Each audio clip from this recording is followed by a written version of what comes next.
Hey guys, so we are here on our final site, which is Cave Rock, one of Lake Tahoe's Nevada state parks. Mostly people can either fish or go with their boats in this area. So now we're moving from Spooner Lake to another Lake Tahoe State Park, which is Cave Rock.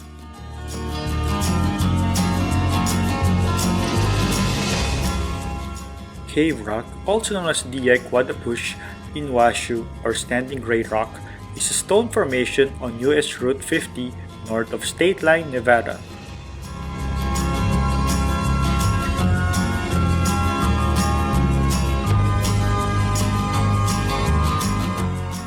Once again, the ticket for parking is $10 per vehicle.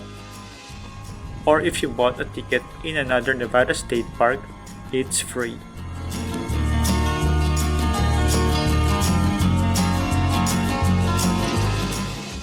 Cave Rock was originally part of a volcanic vent that formed approximately 5 million years ago.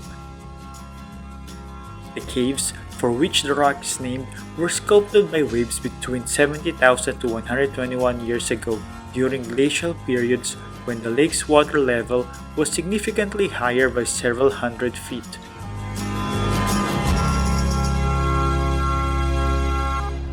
The Tahoe landmark was first noted in the mid-1850s by surveyor George G. Goddard, who referred to it as a legendary cave.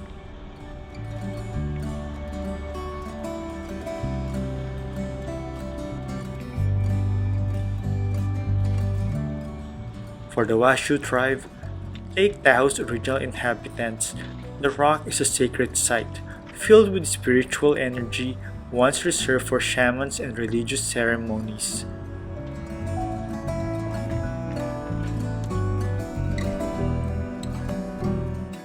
According to a Washoe legend, the Great Spirit created the cave after rising lake waters threatened to drown the Washoe people living by the rock.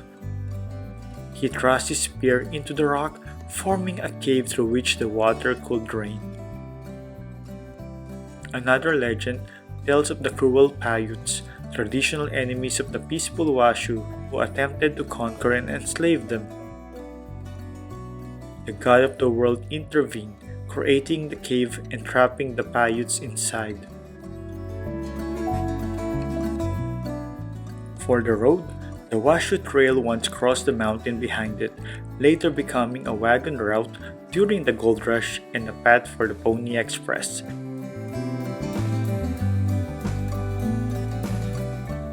Cave Rock remained a travel obstacle despite early roads leading to a wooden trestle bridge in the 1860s. Around $40,000 was spent constructing the road on the rock's west face, making it the most expensive section between Placerville and Washoe City at the time. When trucks struggled to cross the Sierra, a road was eventually carved through the rock. The first tunnel and a one-lane highway were built in 1931, while the trestle bridge remained for pedestrians until the 1964 removal. Their creation was a deep shock to the Washoe Tribe. A second tunnel and boat ramp were added in 1957 to handle growing traffic. 10 years later, Nevada transferred the Cave Rock Boat Launch to the state park system, making it a popular Lake Tahoe recreation site. Or for boating, like this ramp right here. In 2016, the tunnels were widened and safety measures added due to rock falls. In 2003, the tribe won a victory when the U.S. Forest Service banned climbing at Cave Rock, calling it disrespectful. The site had nearly 50 bolted routes since the first one was installed in 1987.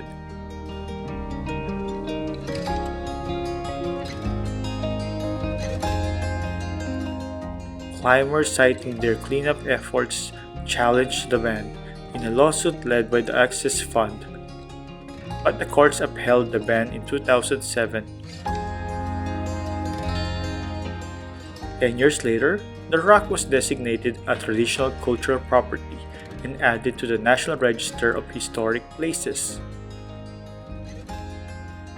Today, the visitors can explore from the state park boat ramp or via steep 0.8-mile hike to breathtaking lake views. As for the lake, in 1873, naturalist George Wharton James conducted the first recorded test of Lake Tahoe's clarity by lowering a white plate into the water, which remained visible at 100 feet.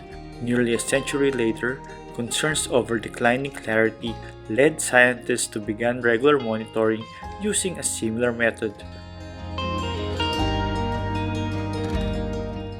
Over the past 30 years, Lake Tahoe had lost nearly a foot of clarity annually, dropping from over 90 feet in the late 60s to less than 70 feet by 2000s.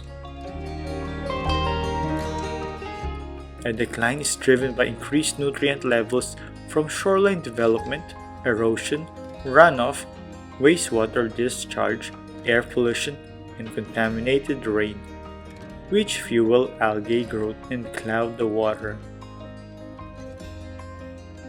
Efforts to slow clarity loss began in the 1990s, including consolidating sewage systems and promoting erosion control. Scientists now use a Secchi disk to measure water directly. Another history is that the Washoe Indians and other Native Americans, who were the first to fish in Lake Tahoe.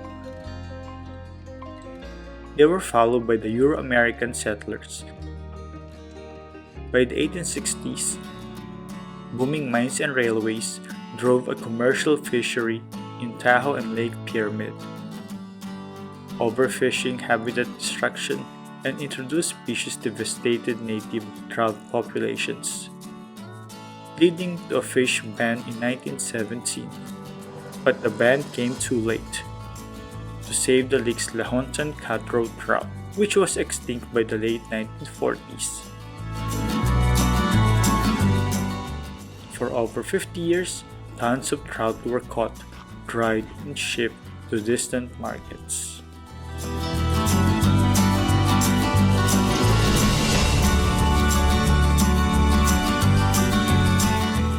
Today, Cave Rock State Park is still a sacred site to the Washoe Tribe, a striking volcanic formation and a key landmark along Lake Tahoe's shoreline.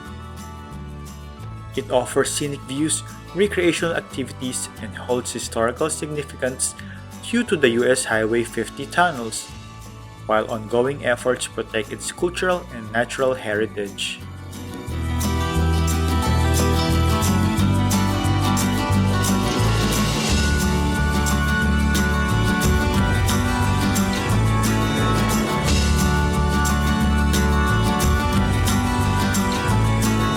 So guys, that's it for the 3 parts of the Lake Tahoe Nevada State Park: Sand Harbor, Schooner Lake, and Cave Rock. Till next time, don't forget to like, share, and subscribe. Bye!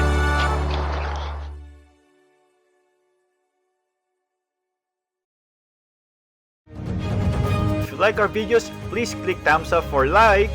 Hit the bell to subscribe! Please comment.